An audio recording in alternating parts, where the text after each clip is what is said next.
recently got a fairy tale book of Brothers Grimm. Fairy tales, and stories.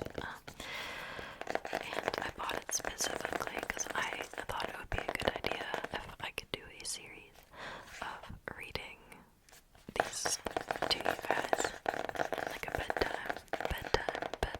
bedtime story. Because growing up, my bedtime stories were fairy tales from many different books. So I thought it would be a sweet little series to do. Here's the cover, and the back. I'll be showing illustrations throughout because they have illustrations and they're really beautiful. Sorry, I feel like everything is really loud right now. But yeah, I'm gonna read a couple of them in this video, and it'll definitely be a part 1 to doing more in the future. I tried to film this video already, but I realized that I needed my reading glasses, but I kept not, reading things right. So, unfortunately for everybody, I have to wear these today.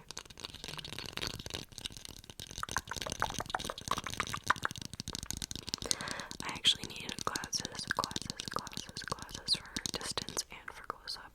I'm incredibly blind, but these are my readers, so I'll have to be wearing these today because I kept just not saying the right thing over and over again. So forgive that. Here is the first illustration. We're going through this book together, but I am going to skip right to the first story.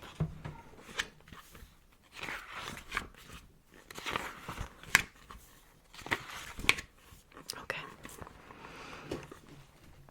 The Frog King.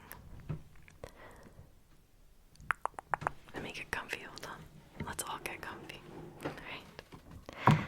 Everyone find a comfortable position. It's time for story time for bedtime. Sorry, my chin is popping off. Okay. Let's get everything set. Are you ready? You ready, kids? The Frog King. In old times, when wishing still helped one, there lived a king whose daughters were all beautiful. But the youngest was so beautiful that the sun itself, which has seen so much, was astonished whenever it shone on her face. Close by the king's castle lay a great dark forest, and under an old lime tree in the forest was a well.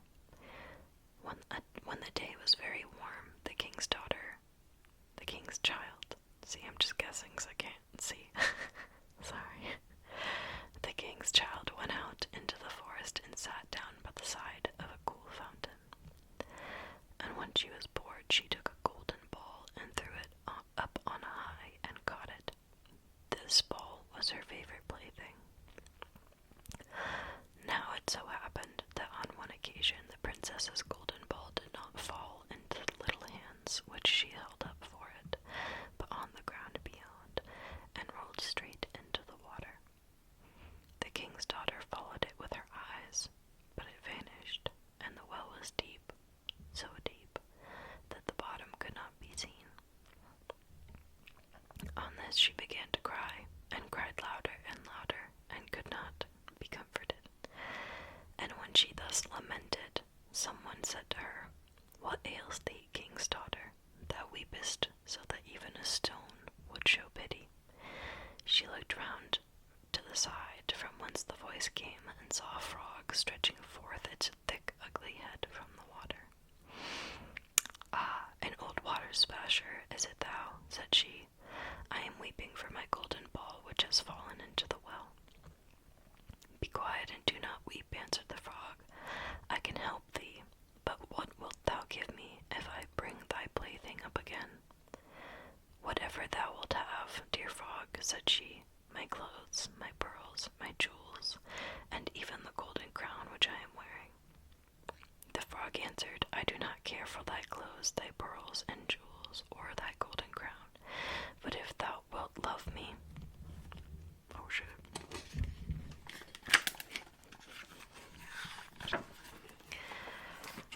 If thou wilt love me, be thy companion and playfellow, and sit by thee, and at thy little table, and eat off thy golden plate, and drink out of thy little cup, and sleep in thy little bed. If thou wilt promise me this, I will go down below, and bring thee the golden ball up again. Oh yes, said she.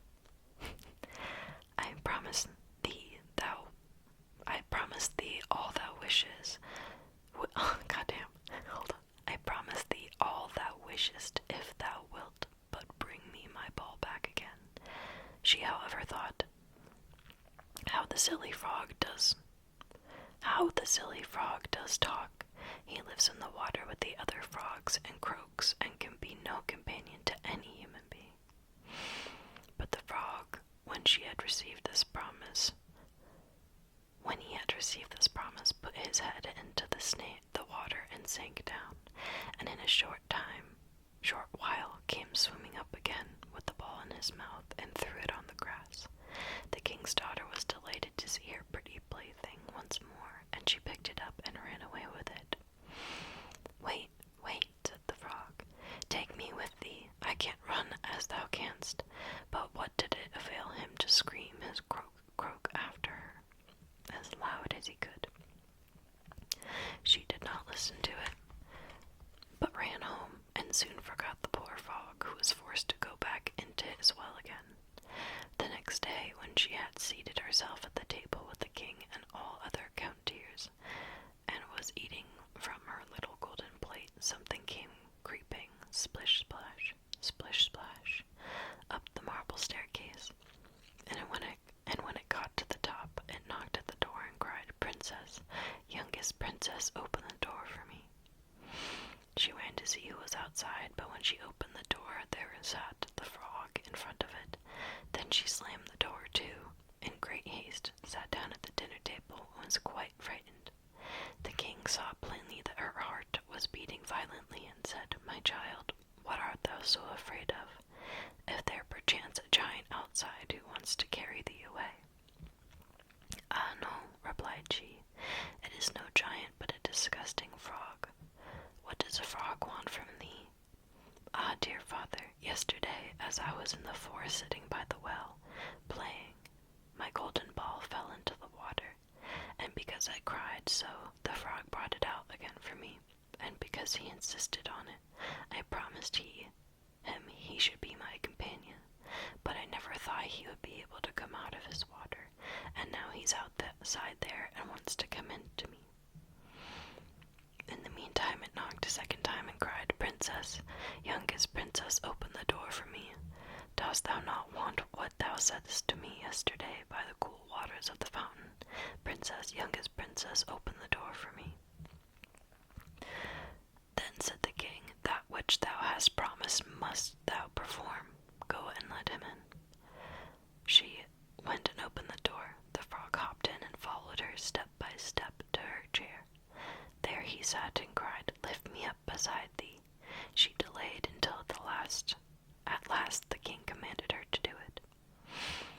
When the frog was once on her chair, he wanted to be on the table, and when he was on the table he said, Now push thy little golden plate nearer to me, that we may eat together. She did this, but it was easy to see that she did not do it willingly. The frog enjoyed what he ate, but almost every mouthful she took choked her. At length he said, I have eaten and I am satisfied. Now I am tired. Carry me into thy little room, and make thy little silken bed ready, and we will both lie down and go to sleep. I hope this story doesn't get weird. The king's daughter began to cry, for she was afraid of the cold frog, which she did not like to touch, and which was now to sleep in her pretty little clean bed. But the king grew very angry and said, He who helped thee when thou wert in trouble ought not afterwards to be despised by thee. So she took a hold of the frog with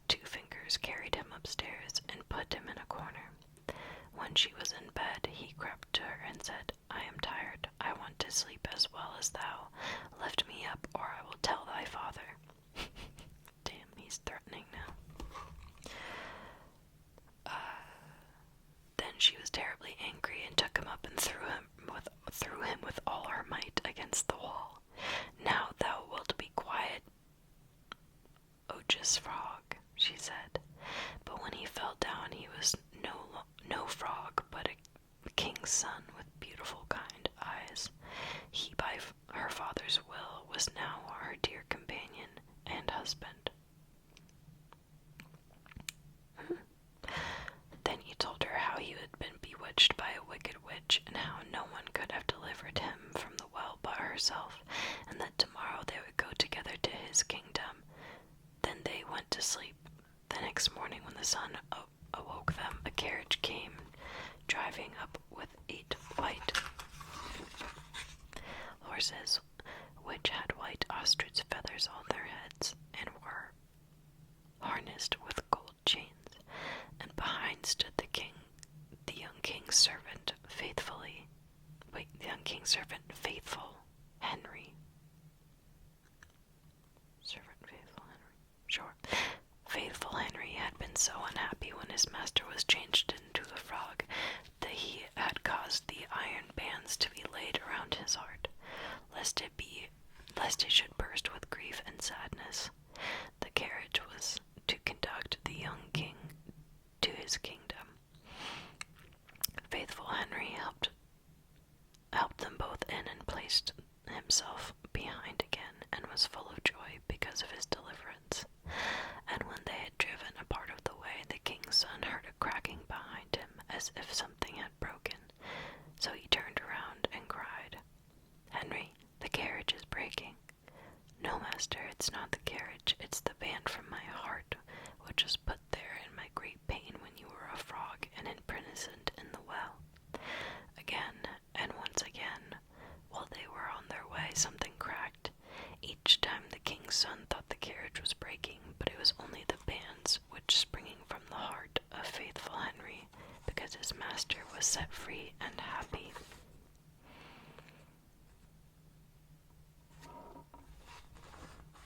I feel like that story just completely did a 180.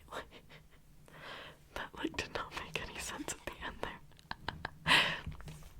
But sure, it's the original Princess and the Frog situation, but sorry about that cut. I accidentally made a very loud noise. It happens. But yeah, as weird as that ending was, no, it didn't really make a lot of sense. That is the first story in the Grimm's fairy tale book. Unfortunately, I can't do a very long video today, or else I'd do a couple of stories in the same video. But if you guys enjoyed this, I'm really hoping to make it into a series. At least I really enjoy being read to sleep.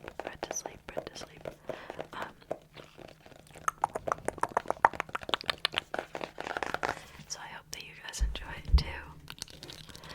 Gonna be seeing more of my readers. I like calling them that because it's like the old lady term for it. But yes. I don't get how people do teeth tapping. That sucks.